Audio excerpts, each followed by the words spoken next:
Good day, grade 12 students.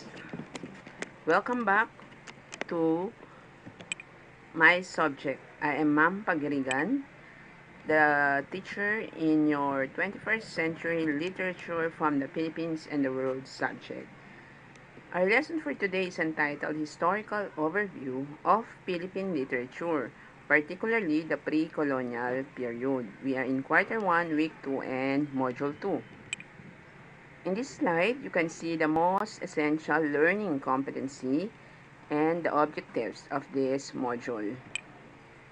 Now let's start this lesson with the pretest. So this is just a 2-item pretest because this pretest is already posted in the classroom for you to answer. So I hope you have answered this pretest. So number 1, again, you will try again the pretest. You will get a pen and a paper. What discusses occurrence on Earth and how things on Earth were created? A. Epic. B. Fable. C. Legend. D. Myth. I'll give you 5 seconds to answer. 1, 2, 3, 4, 5. Okay. Number 2. Which type of pre-colonial literature is still prevalent today? Letter A. Chant. B. Essay. C. Kundiman. D. Proverbs. Another 5 seconds. Okay, that was good. The 2-item pretest for this online class will be answered. So I hope you get it correct. And if you don't get it correct, don't worry because as we tackled our lesson today, you will understand the questions in the pretest and I hope you will get perfect scores in our post test because that only proves that you have understand my discussion. So good luck. So let's go ahead and you listen with our lesson for today. The beginning of Philippine literary history can be considered as the longest, as evidenced by the artifacts of different periods recovered ranging from 50,000 years ago to 14th century AD in the Tabon Cave of Palawan. The said exploration was headed by a team from the National Museum where they found the oldest known human skeletal and fossil in the Philippines. The discovery later on led to the realization of our very own indigenous cultures before the presence of the Spanish colonizers through the analysis of collected oral literature preserved by our Filipino ancestors. So this is the picture of the Tabon Cave and the cave art found there in the Tabon Cave. When we say pre-colonial literature, this is about folk speech, folk songs, folk narratives. Examples are riddles, myths, fables, proverbs, legends, hero tales, and epics. Epics are like biag nilamang or about supernatural heroes with very powerful characteristics. Let's go to this slide. Indigenous animism was predominant at the time, but Islam, Buddhism, and Hinduism were also embraced. Other than being one of the largest Christian countries today, our country is also considered as predominantly Islamic since it was introduced in the 14th century as foreign religion. Islam came first before the Christianity. So there is also many Islams during the early period. Spiritual traditions and regular trading with our Asian neighbors such as India, China, and other countries from Southeast Asia have been part of our Filipino ancestors' daily lives during the pre-colonial period. As a result, early Filipinos were exposed to the various religions and cultures that shaped their values, beliefs, and traditions. Although there was no formal education, early Filipinos already had their own government system. Like you see in the picture, there are different interaction in the country. Because of that, there is mixed cultures or acculturation because of the different neighboring countries that do trade with the Philippines, like India, China, and other countries from Southeast Asia. And remember that although there was no formal education, they have their own government system. So we can see how creative the early Filipinos before. Even though they have no formal education, they have their own government system.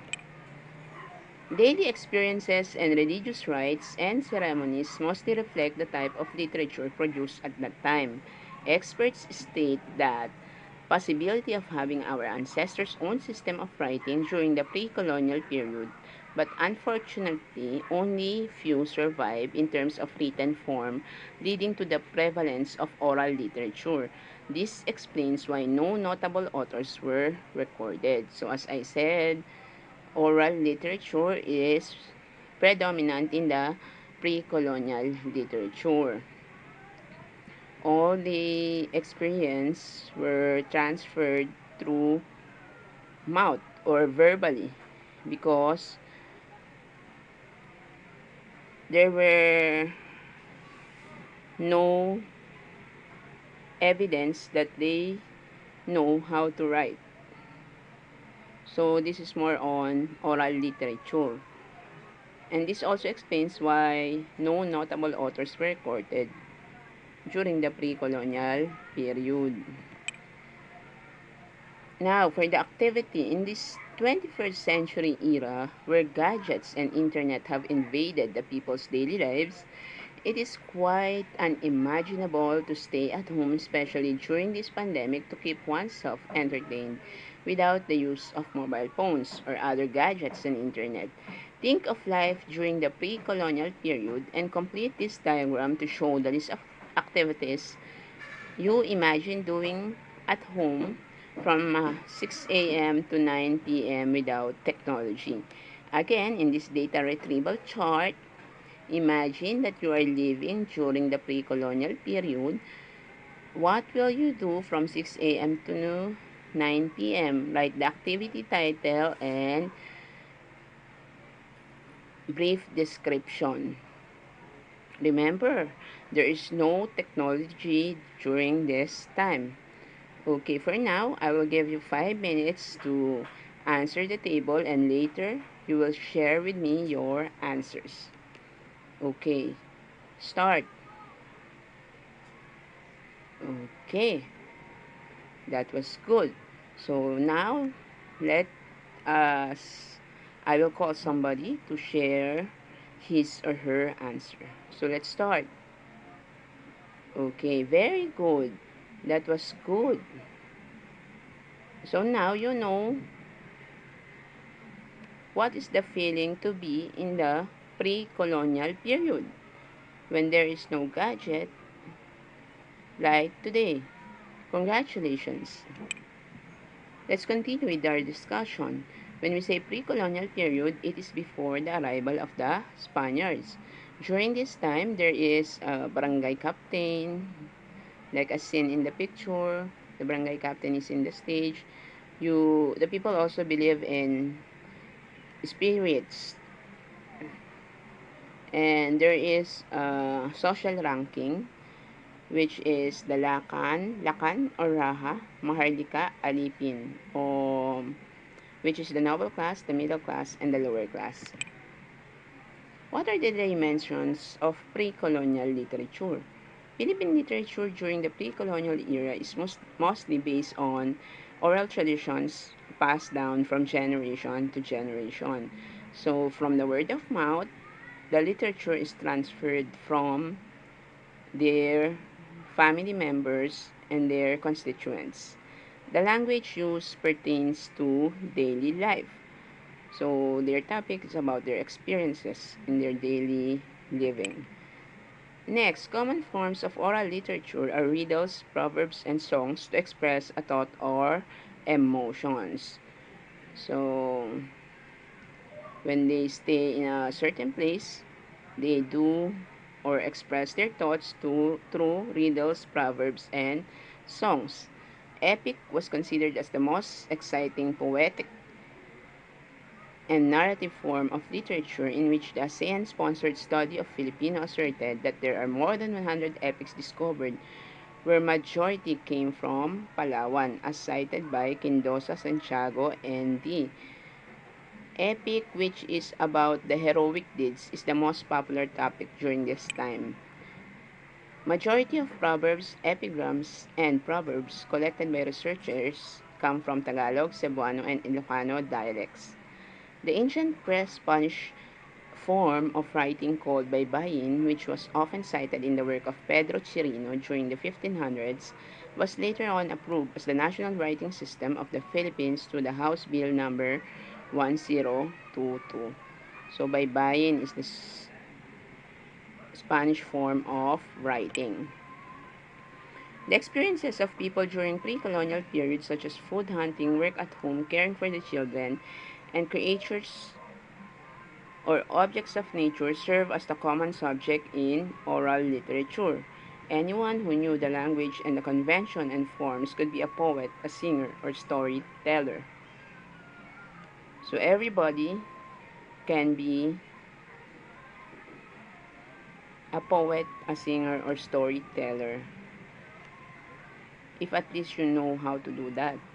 All important events such as rites and ceremonies reflect religious observance where people commonly recite, sing, or utter a chant. So in this pictures, in this slide, you can see um, the women working at home and food gathering. What are the types of pre-colonial literature? Folk tales, legends, myths, epics, and folk songs. And there are also other forms. So let me go with the folk tales. Folktales are stories which can be characterized as anonymous, timeless, and placeless tales circulated orally among a group of people. Legends. These are forms of prose which deal with the origin of a thing, location, or name. Myths. Unlike legends, where characters have realistic human qualities, the characters have usually supernatural powers, where the main purpose is to provide explanation about the existence of something or someone.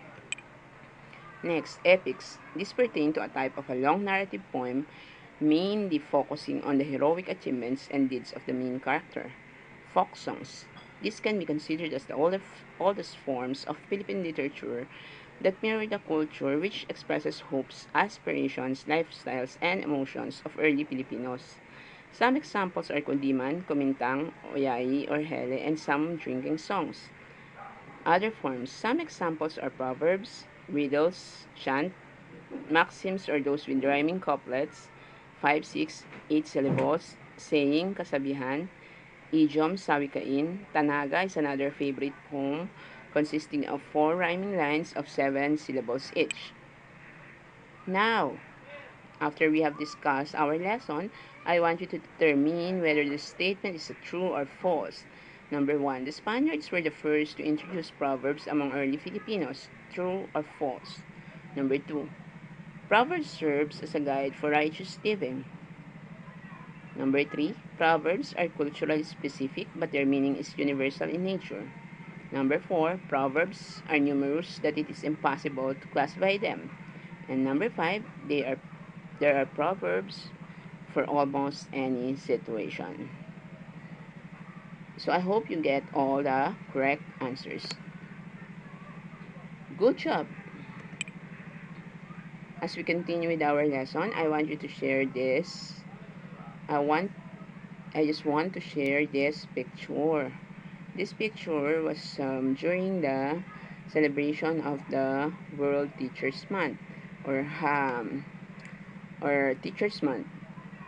We have an activity drawing a caricature of your teacher hero. So I don't know if that looks like me or not, But I'm very thankful for the student who did this, because for her, I am a superhero. So thank you very much. So the other picture is the picture of me as a Wonder Woman. So now I want you to ask, how can you be a real hero in your own simple way? Because as I said earlier, during this pre-colonial period, epic is the famous topic where there is supernatural power. So now I want you to answer me. How can you be a real hero in your own simple way? What superhero would you like to be, and what will you do? So I will randomly call anybody from your class to answer these questions. Let's start. Okay, thank you very much for sharing. All of us, in our own little way, wants to be a simple person, but of course, sometimes we want to be a superhero. For me, in my profession, I consider this being a hero. So I hope as we go on with this school year, you will realize that your teachers are your heroes. So I hope you will also experience that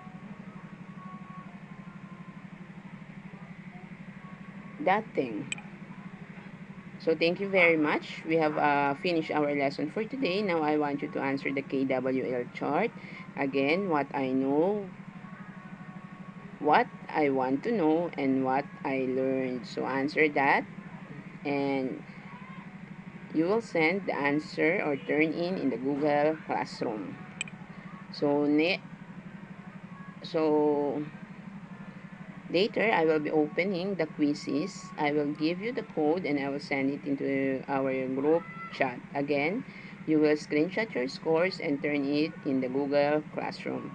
Good luck and God bless. Thank you. Stay safe and see you again on our lesson 3. So I will correct that. See you again in lesson 3.